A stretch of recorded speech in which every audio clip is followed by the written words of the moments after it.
ambapo tunaarifiwa wakulima wa miwa katika kaunti ya Bungoma wamejitokeza kupinga vikali mapendekezo kwenye mojawapo ya vipengele kwenye mswada uliowasilishwa na Waziri wa Kilimo Mutahi Kagwe wa kutaka wakurugenzi wa bodi ya sukari nchini kuteuliwa na bodi ya wajiri nchini badala ya kuchaguliwa na wakulima wa miwa.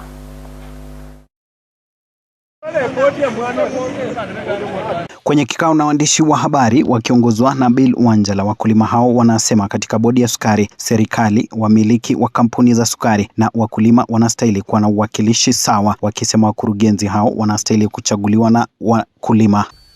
CS wa Agriculture amejaribu kurekebisha makosa ambayo ilikuwa kwa court. Aka establish amendment bill 2026.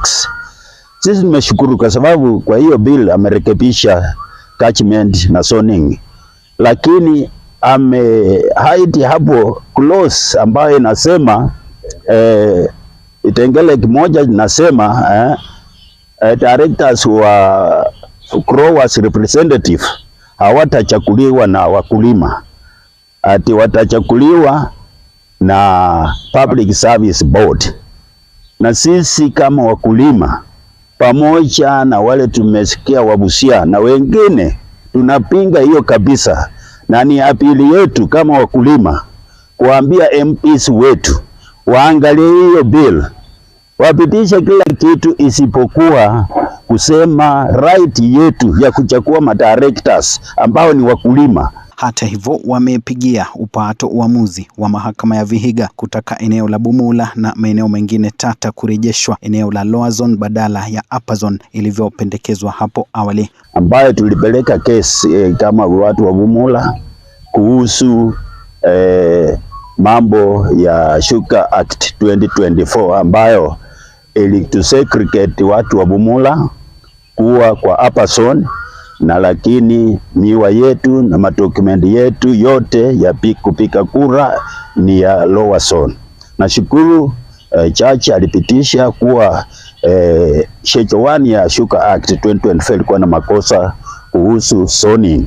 Wakulima hao hata hivyo wametaka utata unaozingira kuandaliwa kwa kura za wakurugenzi kutatuliwa mara moja, huku wakitaka pia kampuni za sukari kuwasilisha leseni na kukata miwa ya wakulima kwa wakati, wakitaka wabunge kutoka eneo hili kujitokeza kutetea maslahi ya wakulima. Sisi katika sehemu yetu hii maneno ya kusema ati kukata miwa unaenda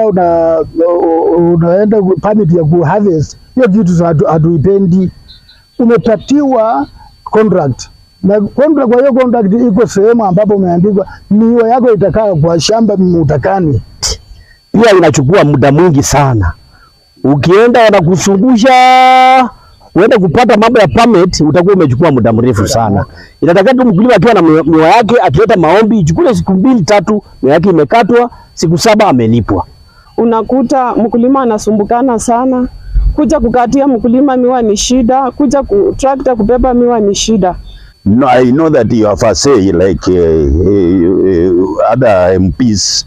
Please reject that section na sisi mupitishe bill ambayo iko corrected na CS kuhusu catchment areas, na sisi tuende kwa kura kabla ya mwezi wa 8 tuwe tumechagua wakulima directors. Eric Lumbasi, West TV, wadi ya Bumula, eneo bunge la Bumula, kaunti ya Bungoma.